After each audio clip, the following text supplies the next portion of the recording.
There we go. All right, we're online now. So hi, everybody. Welcome to today's episode of Peak, where we spend some time that we devote to discussing the question of human transformation and really allowing ourselves a chance to reflect more deeply and intentionally on um, the kinds of insights that it's possible to sometimes get that will change us and affect us deeply and transform our lives even. So, putting all cliches aside, what we want to do today is talk about human transformative experience with Bill Gayner, our guest today, who is a practicing clinical social worker and psychotherapist. Um, who also does work in mindfulness based and emotion focused therapy. I don't want to uh, do your introduction for you. So, how about at this point, I just turn the mic over to you. And Bill, if you could introduce yourself and um, when you're ready, just jump right into it. Tell us if you have any thoughts that you're ready to share on what human transformative experience is. Okay, thanks very much, Gary. An honor and a pleasure to be here.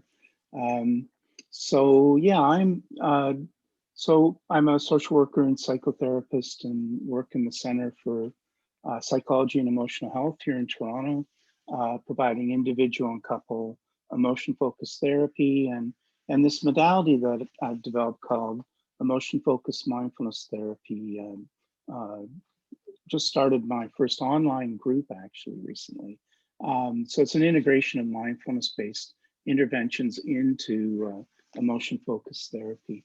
And yeah, so I've been in full-time private practice for approaching a year, but before that I had 22 years working in psychiatry in Mount Sinai Hospital, a downtown hospital here in Toronto, in an HIV clinic. So that really shaped me in a lot of ways, serving people living with HIV um, and also trained staff and employees and also in mindfulness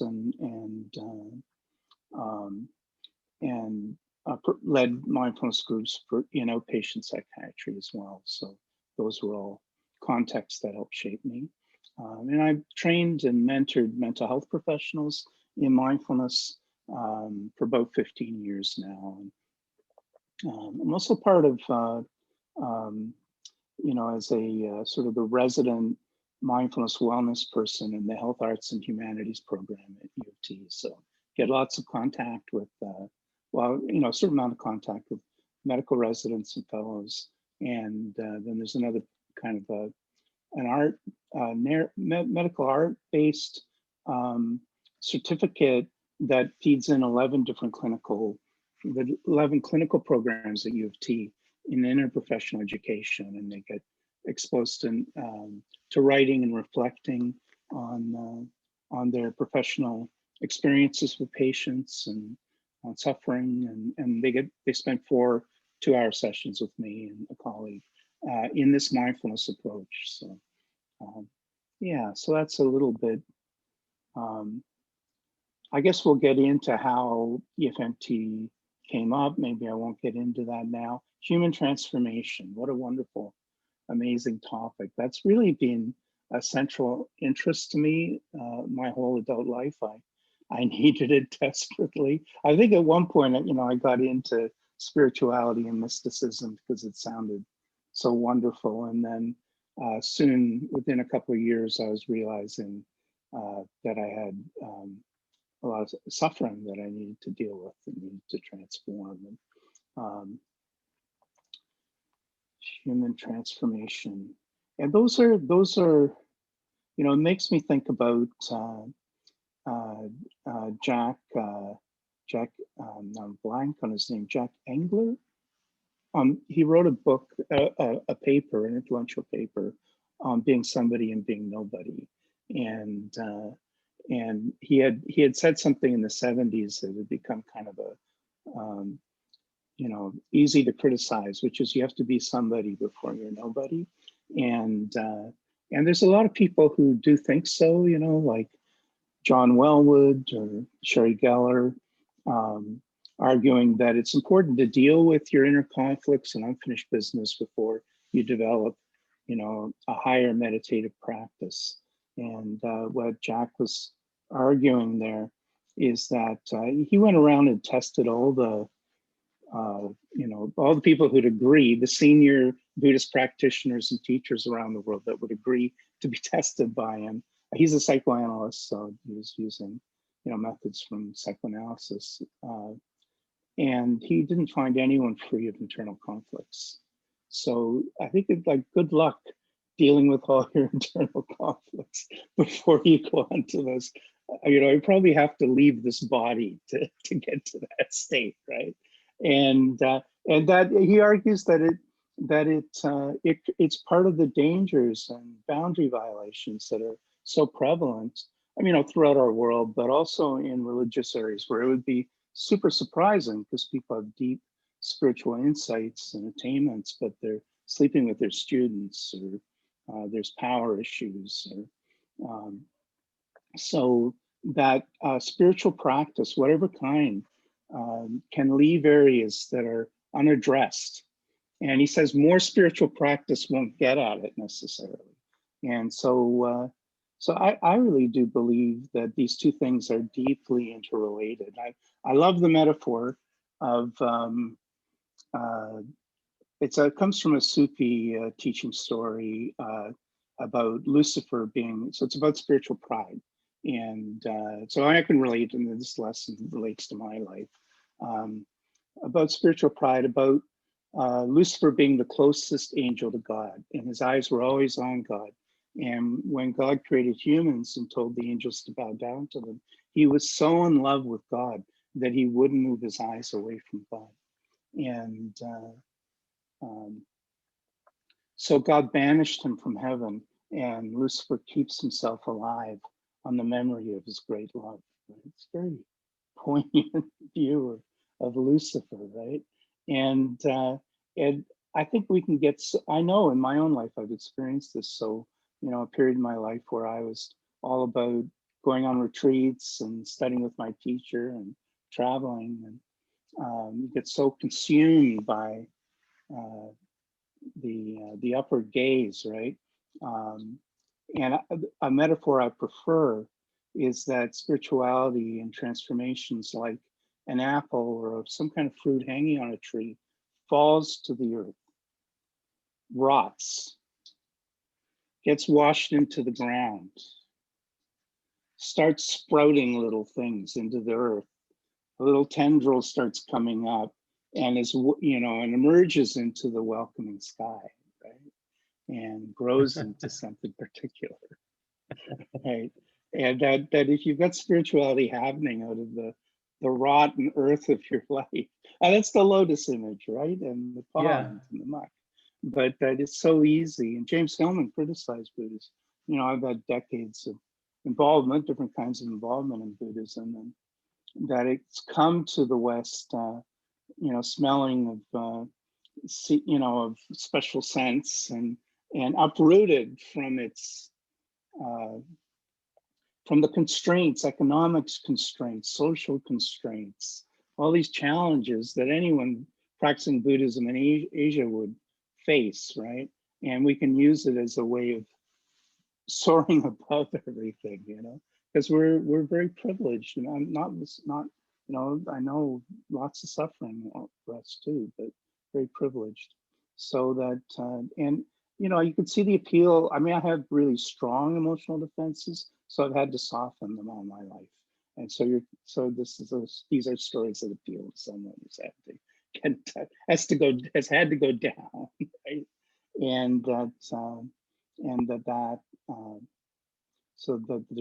so I guess that's one note, how these two things are so interrelated and help us then make sure that what we're doing is useful to others as well as ourselves. It isn't just self-sacrifice, overcompensating for our vulnerabilities and striving to excel.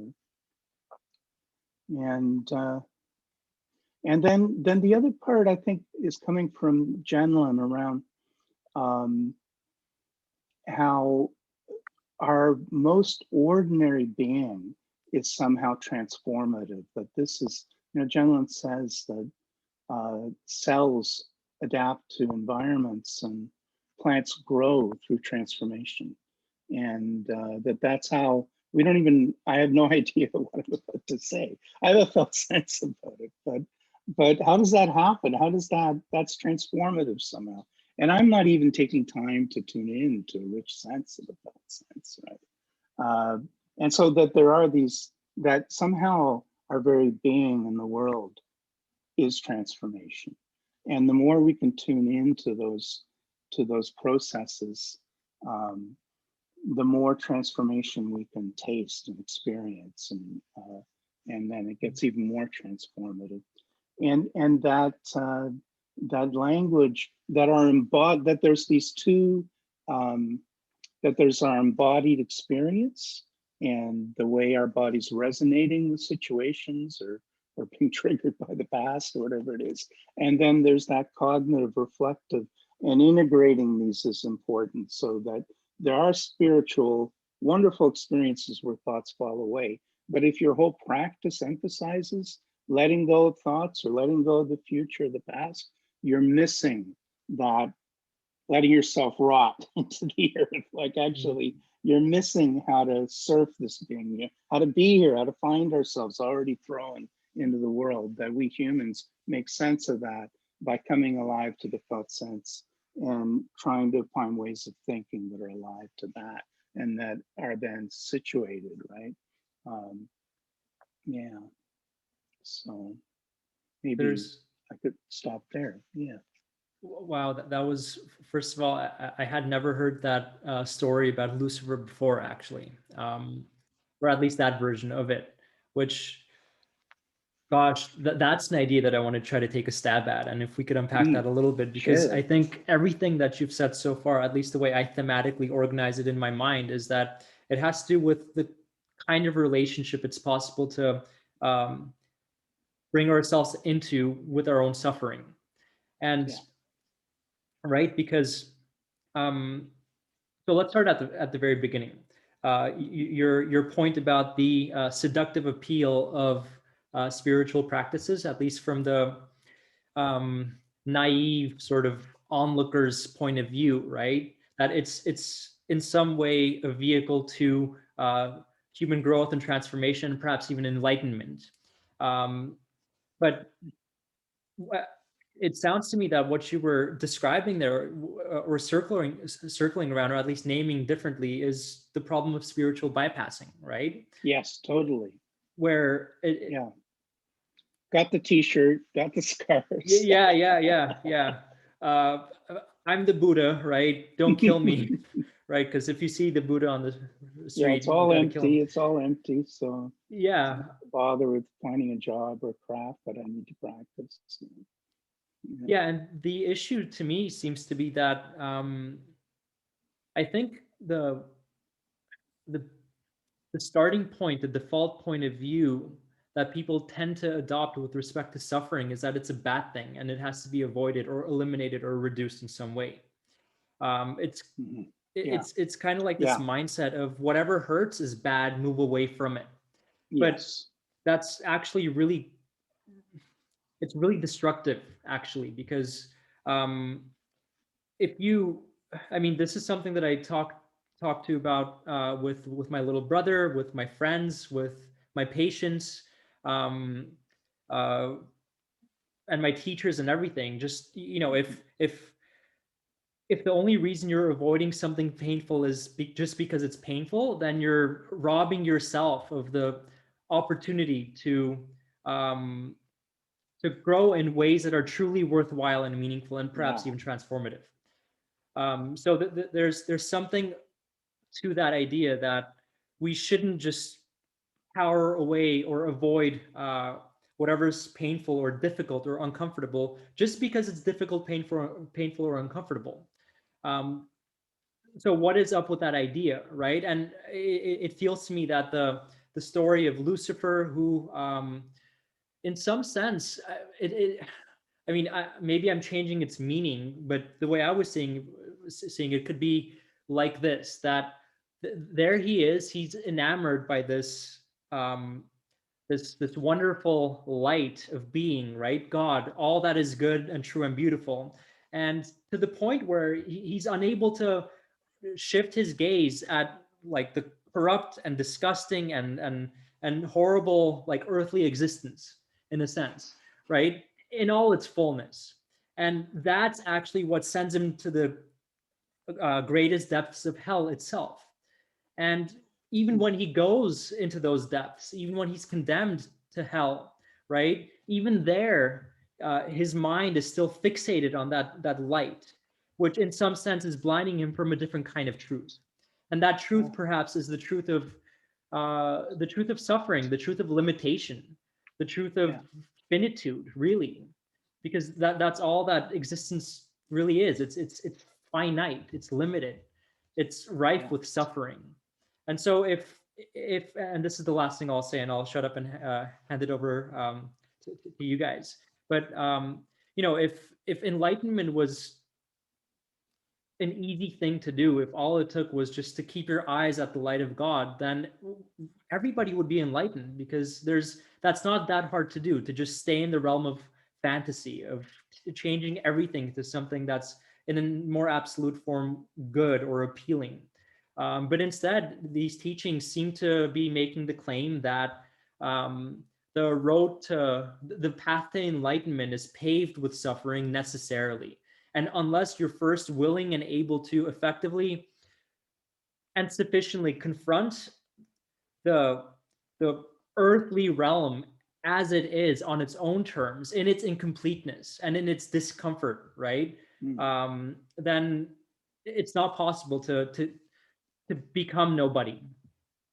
So maybe that's what it means to be somebody first before you get a chance to become nobody, in a more, I guess, enlightened sense. So yeah, I'm wondering what Suraj and Gil think. When I first heard the phrase "be somebody before you become nobody," I think I had that's an interesting interpretation, Gary. First, I'll say that. And then second, I'll say there are a few ways you could take that up. Like some people think that to be somebody means to be somebody who's known to other people. I just moved to the city recently, and so like a big thing, I guess, for people in the city is like, being successful or being perhaps even famous, if that floats one's boat. But on the other hand, one could also fade into a kind of obscurity, which is easy these days, given COVID and given quarantine and all that.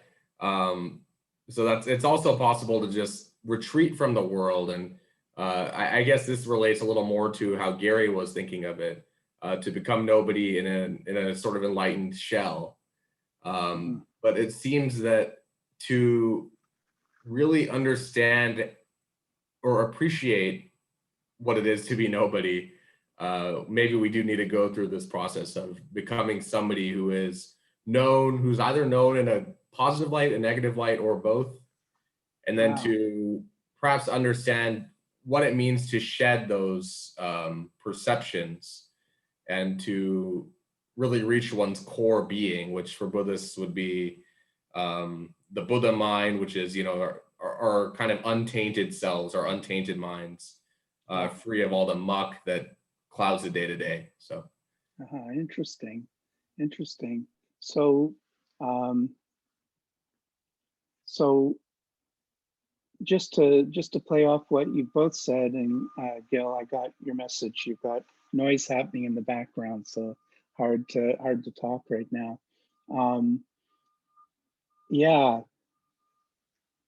I think what you were just saying, Suraj, around being known. How important it is to be known, and really learning, Gary, from how you were playing with that metaphor of what led Lucifer to not be, to me, it's like God created the ordinary world, and can we see the value in it? Can we, and that it's not, there are many, perhaps most Buddhists who would say, yeah, life is suffering, but there are Buddhists who don't say that, and You know, Stephen Batchelor, for example, secular Buddhism, you know, talks about the Buddha saying there are 3 questions he was asking that fueled his awakening, and that until he had some realizations around it, his awakening wasn't, you know, full. And so one, you know, I'm going to paraphrase, but something like, what is the nature of suffering? What is the nature of happiness? And what is the nature of liberation? And that he said, the nature of suffering is it arises conditionally. The nature of happiness is that it arises conditionally. The nature of liberation is to become free of emotional reactivity, you know, grasping, aversion, delusion. But from the you know, motion focused therapy perspective, to me that's around free of the kinds of emotions that interfere with us experiencing what's happening, whether it's suffering or happiness, and that it could be either. And yeah, and that there's some existential limitations, as I think you're both saying, that that constrain us, but that there are moments of happiness. And I think that's the other part about what you were saying, Gary, is that I'd like to add to what you're saying is that there are beautiful states of like kind of opening into new kinds of relationships with how things are, that are really lovely and have my total respect. That it's not necessarily a fantasy, that it could be some kind of, you know, that could be a metaphor for what so many people are striving for, like that has a deep validity. But that if, I think people that you have to take care if you're just focusing on that you're not throwing a dark shadow into the world, you know, these bright lights, and or that the way we engage in it.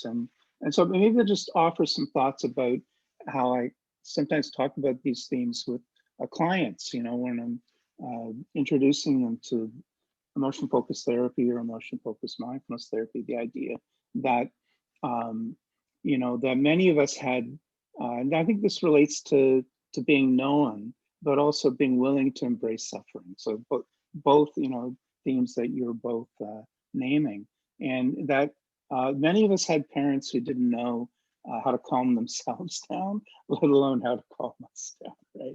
Especially in heated moments. And they may not have known how to, in these heated moments, look inside themselves, identify what they're feeling, and express it in a constructive way, right? Let alone coach us on how to do it, right?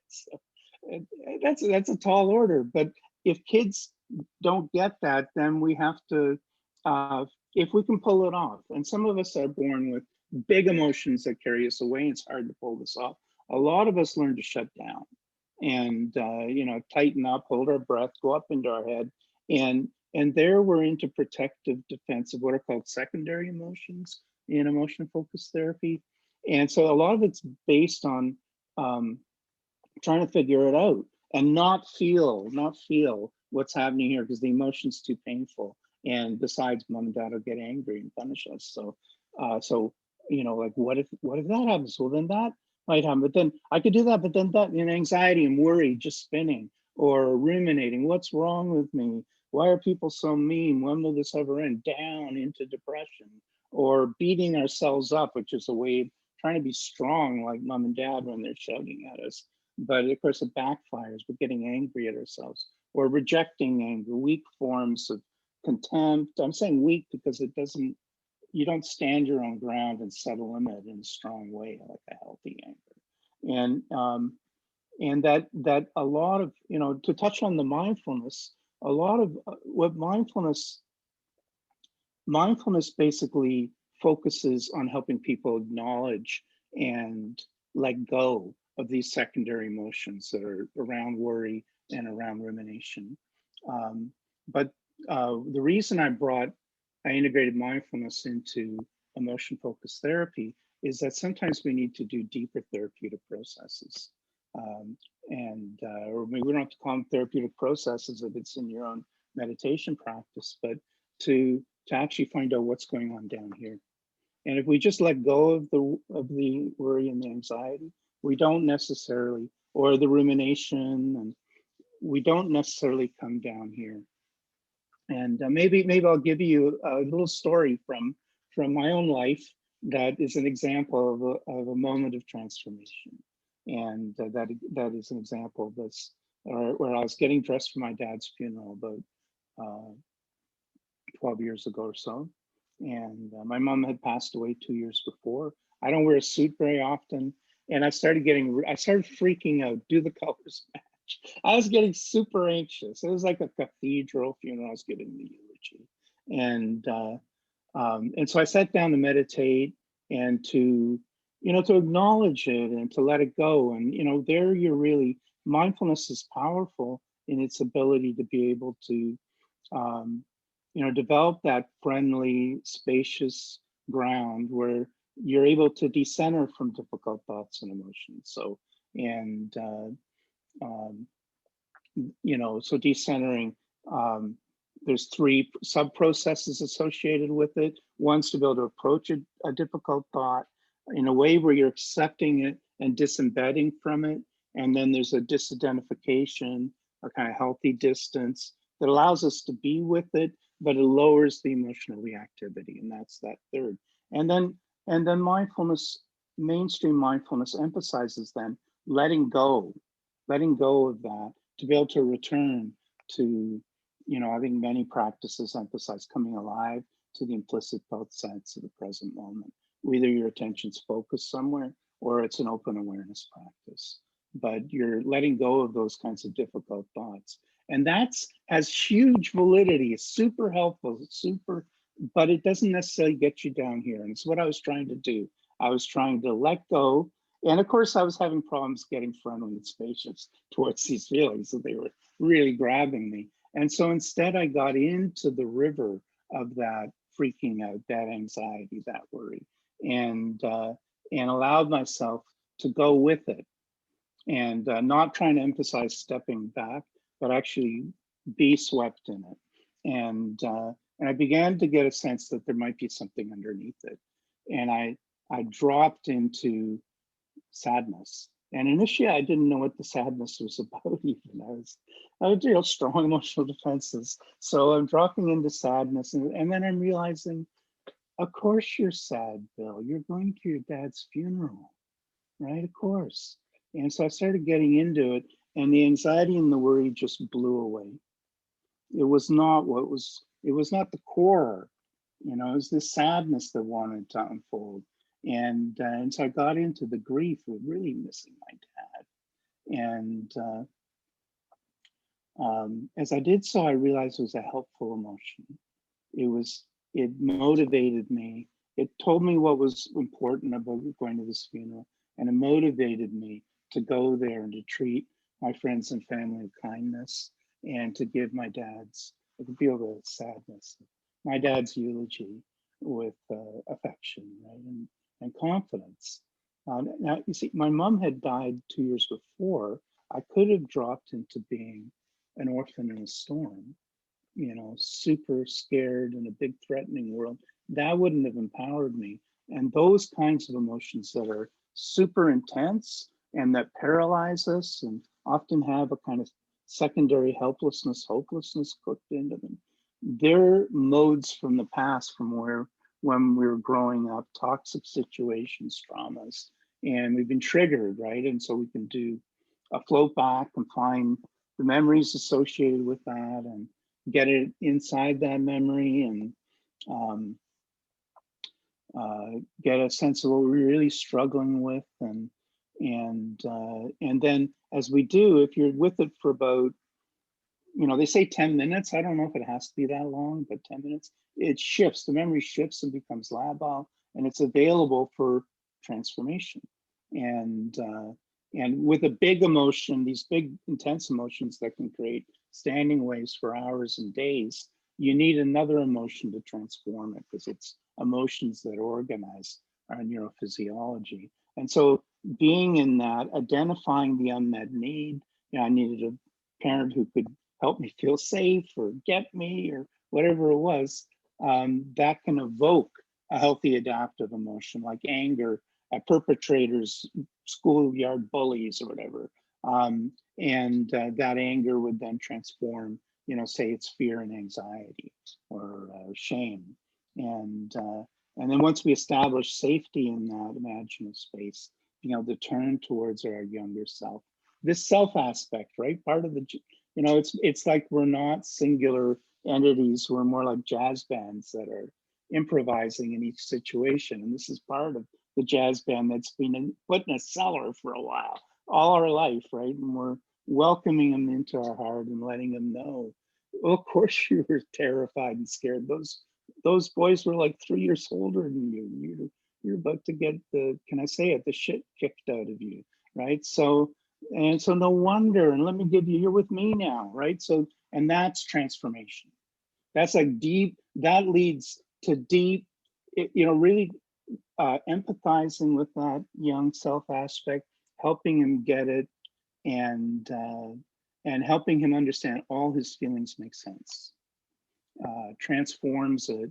And then there's a kind of whole, a deep, not a kind of deep wholeness and integration that emerges. And we could, you know, if that had been the case, I could have gone through that and then come back and then looked, you know, relished the integration and the wholeness, and then looked at the current stressor and see if I had new emotions about it. I didn't have to go through all that, but these are the kinds of processes that just letting go of difficult thoughts and emotions at this secondary protective level, very powerful. There's very deep transformative practices, and a lot of non-dual practices are about letting go of and not making these differentiations. And I'm not here to criticize them, but that I do feel there's these deeper processes that are really helpful to engage in, and that, you know, or self-interruption, to know how to respond differentially. So the non-judgmental awareness helps bring us into contact with it, but then getting a sense of, is this secondary or is it more primary? If it's primary, is it helpful or unhelpful? And responding differentially. And then that leads you into deeper coherence, which, you know, is like almost synonymous with samadhi, like the eighth part of the Eightfold Path, right? Things are coherent now, and you're singing, and you're more likely, your heart's singing, and you're more likely to have an adaptive emotion emerging, which could be deepening calm and all your thoughts fall away, or it could be, what am I going to cook for my partner this Sunday dinner? Oh wow, you know, wow, he really loves New York strip loin. You know, like and thinking about it, right? And sorting, and now you're in a wholesome state of mind, and you're thinking about, my apologies to all the vegetarians and vegans out there. I'm not teasing you, like, but that you're allowed to have wholesome thoughts about things other people don't think are so cool. And you don't have to be perfect about this, but that wholesome adaptive emotions have their own values, and carrying that out as well. So like a small example, not so small, is very important to me. Very important. It well, first of all, thank you for sharing such a significant and personally meaningful example with us. Just to demonstrate a point, in a sense, which I think is a very deeply important point, about what it can be like to encounter emotions that are disorienting and confusing and uncomfortable, at least, and how it's possible to enter into a different kind of relationship with them in order to make a clearing for something else, something that's unknown yet latent within you, right? One way that I would just put this, or in this situation, it's not necessarily in you, but it's situation and you, like that. Absolutely. That interdependence arising, right? See, I like that you said that, actually, because that's something that was on my mind, and I was wondering if we would get to that point.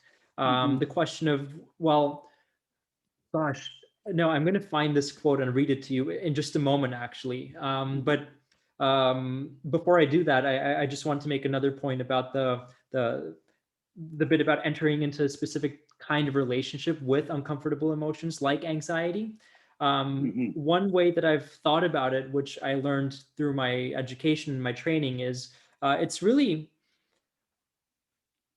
a process of disciplined curiosity.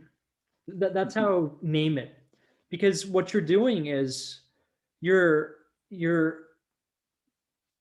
coming into contact with something that's difficult, taking notice of that.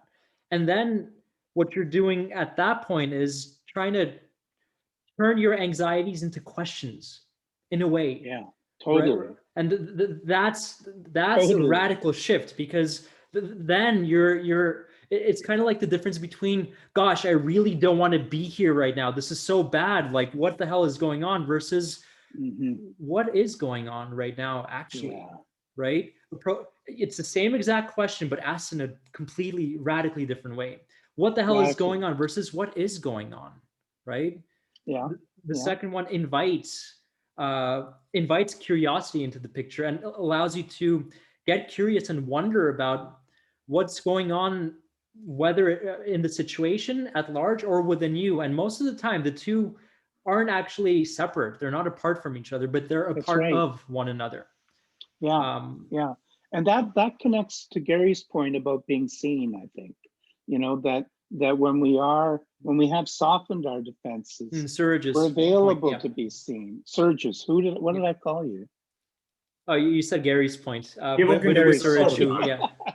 We're the same person. I know people mix us up every now and then. We look so alike. It's so, but Surge's point about being seen, that it's in these states where, you know, well, actually to allow ourselves to be seen, and how important that is for allowing ourselves to experience ourselves. And then your point, Gary, here about being able to embrace suffering.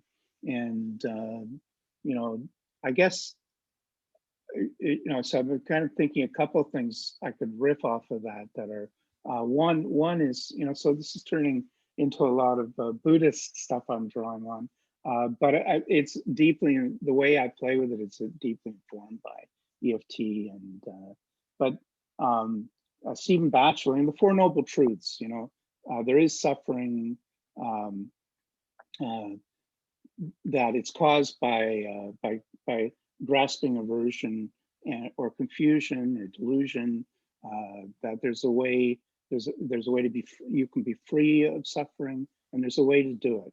And but you know, Batchelor points out, you find in the same sutta, you know, Buddhist scripture, the Buddha saying something that's perhaps older, and that's such as suffering. It can be embraced. I have embraced it. Such as the arising of, you know, reactivity, like it, you know, I don't know the exact words of the translation, but it can be recognized and let go of. I have recognized and let go of it. Such as the release from craving, from emotional reactivity that interferes with embracing suffering, right? This can be experienced and appreciated. I have experienced and appreciated it. Such is the path. It can be cultivated. I have cultivated it. And the idea that this isn't describing a process of several lifetimes, but that actually this happens in the meditation, that it's by embracing the suffering and finding, you know, so like in the case of my worries about the clothing and stuff, actually going into the stream with the suffering helped me deepen into it and actually realize, whoa, this is making sense now, it's coherent. And so the reactivity was the anxiety and the worry, and the deeper part of the suffering was the grief. But arriving at and embracing it helped me make sense of my losing my dad and why we were going to this funeral and things. Then like there's a freedom in that now, right? And that's then cultivating the path oriented to adaptive emotions. This is making me think of the other point actually that we started, that you opened up actually about the interdependence or the interpenetrating nature of self and world, and how the two aren't apart from one another, but a part of one another. Yes. Let me see if I can find this quote actually, because Sure. it's so wonderful. It's by one of my favorite phenomenologists, actually, Merleau-Ponty. Maybe we're all already familiar with this quote, but okay, let's see. This might take a moment. I actually should have done this while you were talking, but I was trying to pay attention to what you were saying. It's hard to do. It's okay. There we go.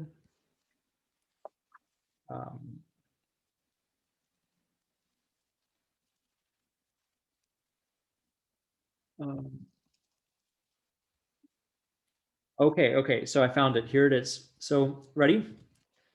Yeah. Okay. So it goes like this. The world is inseparable from the subject, but from a subject which is nothing but a project of the world. And the subject is inseparable from the world, but from a world which the subject itself projects. And this, let me read it once more, just Beautiful, slowly, and then beautiful. I love it. I think it's one of the most poignant like verbal depictions of this idea, which I don't think we have a proper language to talk about, actually. So the world is inseparable from the subject, but from a subject which is nothing but a project of the world.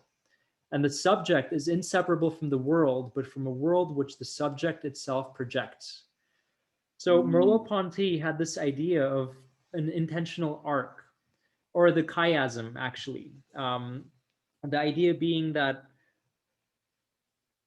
here we are, right? When we open our eyes, we awaken to a world that's already there. It's pre-given in a sense, or at least that's how we experience it. And so it seems like we open our eyes and here's this world, and then what we do as psychologists or mind scientists or whatever is we reflect on a world that's already there. But in reflecting on this world, what we soon come to notice is that this world actually, and everything that we learn about it, ends up leading back to us. The world, in some important sense, seems to be infused or imbued by our own subjectivity.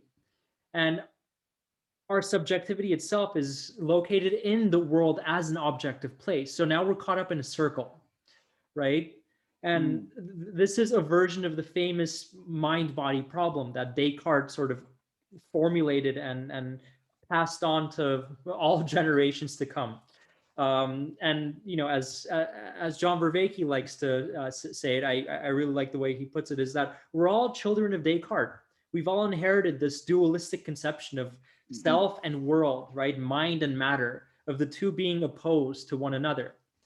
But then we get Merleau-Ponty and others like him who propose this non-dualistic way of looking at it, which maybe it's best to be articulated not through theoretical means, perhaps, but maybe through an example. And I have a really good example that can capture this.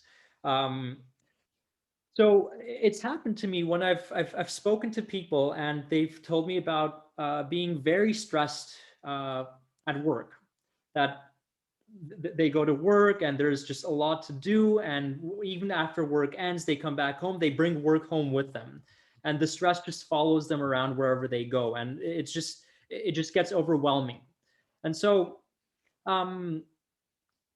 I've tended to use the image of a hydra as a metaphorical, as a guiding metaphor to capture the dynamic of this experience, whereby everything that you do, right? Every time you cut off a head, 3 more spring in its stead, right? For you to deal with. And that process it's cumulative and it aggregates, and then it exponentially, right, begins to overwhelm you and debilitate you. And that's sort of the dynamic of that stressful experience. And then, funny enough, you know, a week or 2 later, the same person might bring up the same topic and say, actually, the stress is all gone now. And then I end up asking why. What is it that happened? And they say something like, well, you know, the workplace is no longer as understaffed, or the conditions are different. And now I feel like there's a lot more openness and like clearing in a sense, right? And I don't feel as stressed anymore. And I'm just like like shocked at it in a way because of how bad it was just a week ago. Mhm. And then it's at this point that I think to myself, wow, like in some sense, right, this person just told me that the Hydra is no longer there. Because in some sense, the Hydra Mhm. was being brought forth by the world. Because if it wasn't, then just the mere fact of the workplace no longer being so understaffed wouldn't have been enough to do away with the Hydra. Yet, nevertheless, the Hydra is also still there because if the conditions were to change, then that's precisely the kind of relationship this person would enter into with these conditions that would bring forth that Mhm. Hydra. And so, in some sense, the Hydra isn't just an objective reality, it's also a subjective reality. It's a subjective propensity or even proclivity to experience certain things Mhm. in a certain way. And so you might ask at that point, is the Hydra in the world or is it in you? And the answer to that question isn't straightforward. It's not either this or that. It seems to be Mhm. both. And this has Mhm. made me think about the inseparability of the subject and the object, or as Merleau-Ponty refers to it, the intentional arc or the chiasm, right? Where Mhm. the object and subject, right, as these two realms, they're interpenetrating, right, and they're interdependent on each other for each other's existence in a sense, Yeah. um, where as therapists, I often feel like the kind of work that it is that we're up to is helping to cultivate a disciplined kind of curiosity in our patients' lives, not around the problems as they exist in the world, the hydras in the world, nor the hydras in themselves, but using the world to reflect on what's within you, right? Your own tendencies within you to then alter, to be able to enter into a different kind of relationship with the external world in a sense, so that even when conditions arise that would lend themselves to sort of hydra-like experience, then maybe it doesn't end up having to be so automatic and instinctive a response on your part. You could turn it into a choice to relate to the experience not as a kind of hydra, but um, maybe as a kind of test of patience, for example. I don't know what better image could capture an alternative, but Mhm. instead of seeing it as a problem to be solved, maybe see it as the kind of problem that needs to be coped with, because Mhm. it's more of a meta problem than a problem. It's a problem that doesn't have a finality to be reached, but a problem that needs to be engaged with on, and that engagement must be sustained until work hours are over, and then you leave it behind, let's say. But this is, and this is the last comment I'll make, that um, also John Vervaeke has coined this term actually that I think tries to it echoes Merleau-Ponty's insight of non-dualism very well, right? The objective world is the world that's out there. The subjective is in here. But then the relationship between the two, that's the transjective dimension, right? The dimension that cuts across and unites the two poles of the object-subject divide. And so if I were to summarize everything that I've said so far, and then to turn it back over to you for any other thoughts, it would be this, that perhaps as therapists, one of the central things it is that we're up to is helping our patients to cultivate a disciplined curiosity around the transjective dimension of their own experience, so that they could work through their own suffering and their relationship with suffering by engaging with the actual world around them. And in doing that, the actual world around them is what ends up being transformed along with their own selves. So Yeah. Well, so that, yeah, that's so interesting. And engaging with the world, of course, is a powerful way of addressing issues. Um, a couple of thoughts. One is, well, one would be, you know, I think of Eugene Genlin, one of his books, The Process Model, I've just recently read and digesting, and it's changing the way I experience self-other world. But not that I'm claiming to fully have got the whole book or something, but he starts developing a theory from the assumption that the environment and the person's one. So he's like stepped right out of the Cartesian world, and he builds everything out from there. And so the idea that we're already deeply implied by the environment, we are the environment responding to the environment. It's important. He thinks the personal space of our own being is very important. He's not just letting go into a universal, but it helps take care of a lot of these problems in that Cartesian model and in other models too, that don't allow us to be ourselves, that somehow human experience and consciousness doesn't have a place in the model. It's the hard problem, So he actually starts from that and builds out. So that's one thought. But I find it's helped to, along with my practices and stuff, to help me feel more embedded in the world and supported by it. And so there's, makes me think of a dream that I had 2 or 3 years ago.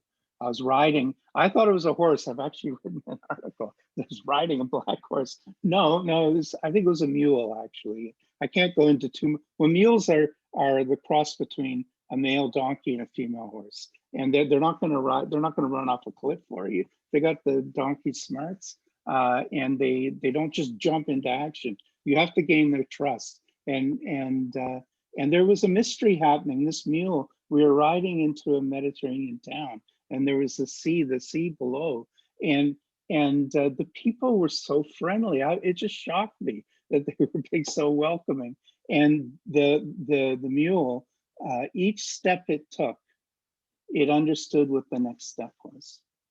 It was discovering, and I knew I was in the presence of a mystery that I didn't understand any of this, and the dream kept returning me to it. And then over time, I've meditated on it and realizing that mule is my being in the world, where I'm alive to interdependent arising. And that as we become alive to that, the next small step is a response, a creative, transformative response to all of that informing us. And that when you get into that space, the world is smiling back at you. Like the world wants us here, supports us, right? So that's one. And then, so if we're already the environment, it's the idea is the felt sense is already it's already happening. This is where we find ourselves, in the felt sense. It's already alive to the world, and it's not just happening in us, it's situational. And so it's shared with other people as well. And then the words we're using, like the words we're using, the four of us, we already have our own language. Like, Wittgenstein said each word has something like 16 meanings situated. But Genlin says words have infinite meanings that arise out of each situation, right? So we're already playing this tune, and when we have our own language emerging from how we've been interacting. And so with emotion focused therapy and with the focusing Genlin developed, there's an important turning inward, where we're turning inward to make sense of our feelings. So that proliferating hydra state, it's a certain kind of anxiety, and we can get into it and learn to navigate it, and get a sense: is that the core emotion, or is it me riffing, bouncing off the core emotion, and then come in whatever the core emotion is. And maybe that is what we discover it. It's not like the therapist already knows. You're following the client and dancing with them. Following is most important. And then EFTs determine certain markers to let us know when people are like someone saying, their work is so scary, anxiety ridden, and then their eyes start tearing up. And you say, I don't know, something in this seems so sad for you. And then the person's going, I am sad. And then now they're in something else, right? And they're talking about, their aunt died, or it was actually two people who left the company, and I used to be able to talk to them about this. I miss them so much. Whatever it is, right? And now they're in an adaptive emotion that actually, this is our body's resonance. This is the adaptive side of emotions that is situational, that is full of implicit information about situations, and it's infinitely rich. It has specific things it's implying. It has needs. It motivates us. It tells us what matters to us, and motivates us to act. And I just want to say one more note there, how strange the world is, that when we deepen our experiencing, we learn what matters to us. And so deepening experiencing, the world is full of values. Like, I think that's so strange. That like breaks out of that Cartesian scientific paradigm, that somehow the world's an objective, like we need those models, but it doesn't allow for this, that as you deepen your relationship with the world, you discover what matters to you. And the world's smiling back, yeah, and then we're responding in really nuanced, effective ways. I love that. I love that. It reminds me of a quote by D.T. Suzuki, which went like this, that the path of purity opens when the eye sees inwardly as well as outwardly, and this simultaneously. Beautiful.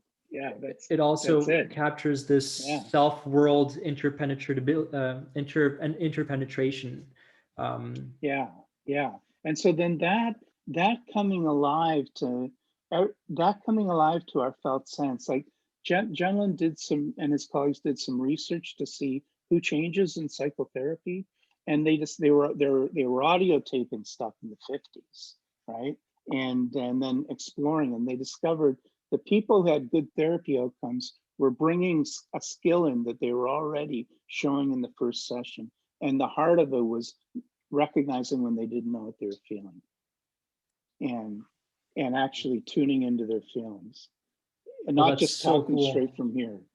And then they studied it, and Jenlin figured out how to teach it to people, and it's called experiential focusing. So that you turn it, I don't know, something so tight here, and it feels like a hand is squeezing me, and then being willing to be with that, and then coming into allowing, Robert Elliott and colleagues talking about that at the heart of it, it's the willingness to be with that which is not yet formed, a vague feeling that hasn't even emerged. And there's anxiety in that, but allowing it to form, and then using words, using image, or using dance, using art, using something to symbolize it, to bring you even more alive to what it's implying. And that if you do that, then a fresh occurrence can happen into it that's creative, that's transformative. Could I ask you? It couldn't have been predicted. And it carries forward everything that's being implied in a very, oh, I can do that, and so it's that's that transformative process that's really at the heart of us, our being human, and part of ordinary life, if we're cultivating it, part of meditation and life.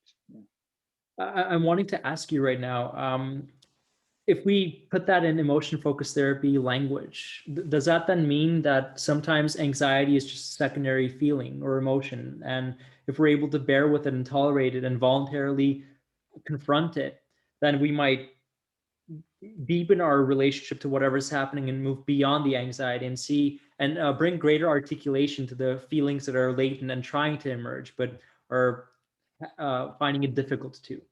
Is that sort of? Yeah, well, so in emotion focus, Jenlin's philosophical work was carried into the heart of the philosophy underlying EFT, and it became his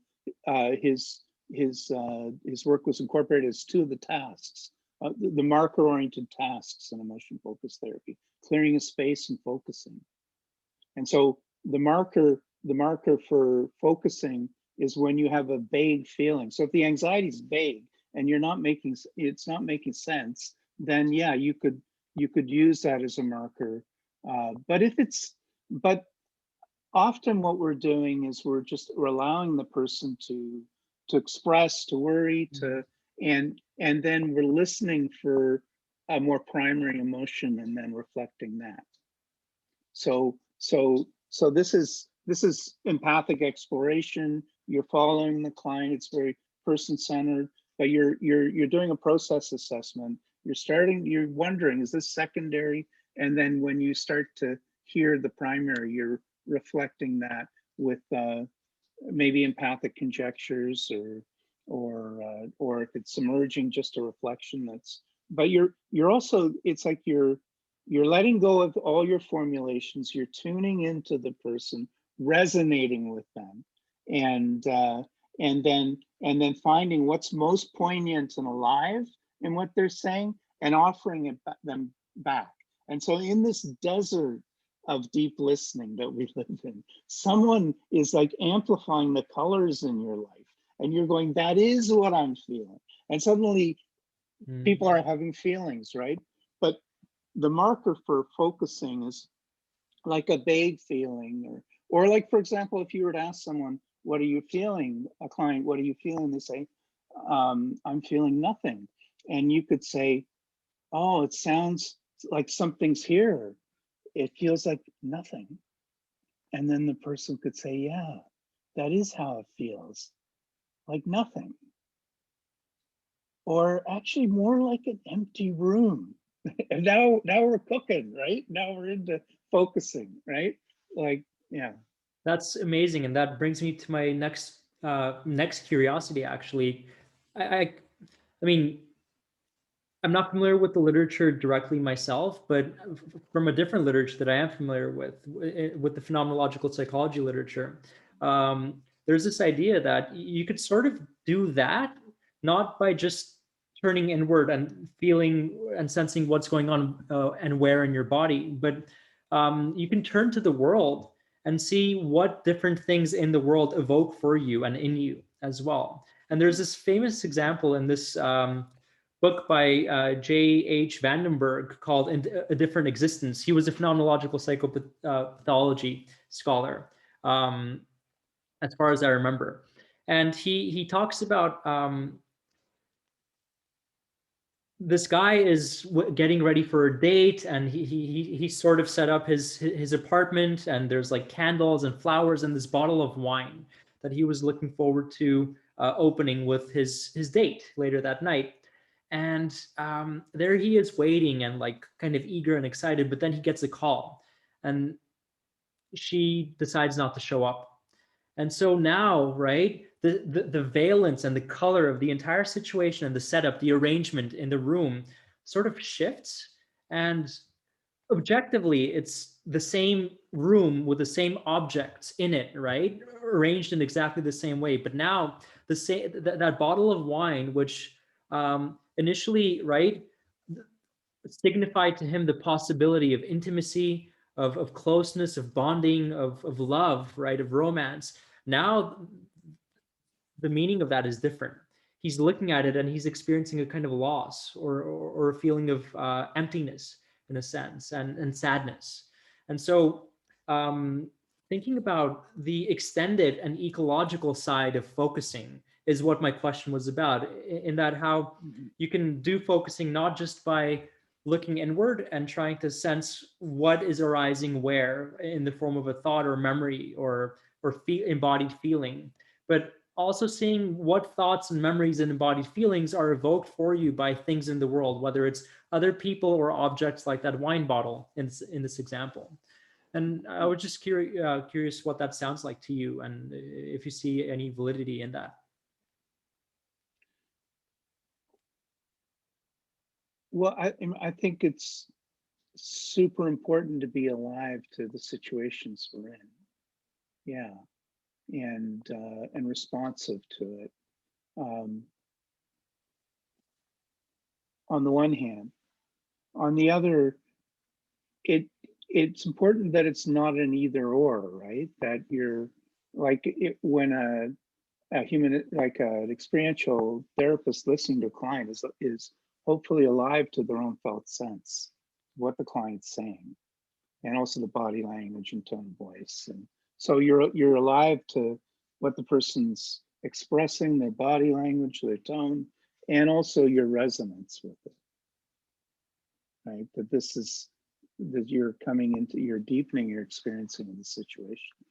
So that the glass of wine there is part of that situation, just as the telephone conversation is resonating and the meaning of that person, and whatever that's triggered. I think dating's got to be one of the most triggering things for people. It's full of the past. Important to process that to help make it a workable thing. That gives the Buddhist maxim of the cause of all suffering is attachment to a whole other meaning, right? Mm-hmm. Yeah. Well, how about at this point, since we're nearing the end of our conversation for today, let's try to make it a little more personal. And it's become a sort of tradition where at the end of our podcast, we ask our speakers something along the lines of, if you could travel back in time and meet an earlier, younger version of yourself, what would you want to tell your younger self? What would you want your younger self to know? Yeah, well, full disclosure, I watched 2 of your previous podcasts, and I was really stumped by this. I love the answers that your other guests gave. I was really stumped. What would I do? Because there were so many different versions of my young self. Well, same thing anyway. So I meditated on it, and here's what came up: is that I would say to my younger self, thank you so much. Thank you so much for everything you've done for me. And for all the struggles, all the confusion, all the questions you didn't even know, or the impossible questions you insisted on asking, the mistakes about running into those brick walls and picking yourself up again. And just to let you know, it keeps getting better, and we've been given so much more, so much more than I'd hoped for in terms of love and work. And so such a deep gratitude to you. I'm feeling that gratitude and that sense of love, actually, that I sense is coming up for you with respect to your own former self. Yeah, very moving, actually. Yeah. Thank you so much for sharing that and bringing it into the conversation today. I'm also struck by the way different people respond to the same question. And I appreciate what you added to the conversation. Oh gosh, yeah, this is honestly the hardest part of every episode, at least for me, just having to bring it to a close. I'm really not wanting to do that, but all great and beautiful things must come to an end so that others can begin later. We'd be very happy to have you back up here on our podcast for another conversation in the future, Bill. Well, that would be wonderful. I'd love that. And I've thoroughly enjoyed, you've made, this podcast experience has been really a warm, friendly, enjoyable one. And, you said it'd be like, we'd just be talking, like friends, and that's exactly what it's been. So I'm so grateful to all 3 of you. And, I'd love to come back. Thank you. Perfect. Well, we'll be in touch then. And for all our viewers, in case you're interested in a lot of the work that Bill does and more of his projects, you could find it online. You have your own website. I think it was called mindfulfeeling.ca. That's right, mindfulfeeling.ca. Okay. I'll be sure to include a link in the description below. So thank you again for coming on today, Bill, and thank you to listening to our conversation today, everyone. Stay tuned for the next time. See ya. Great, thanks.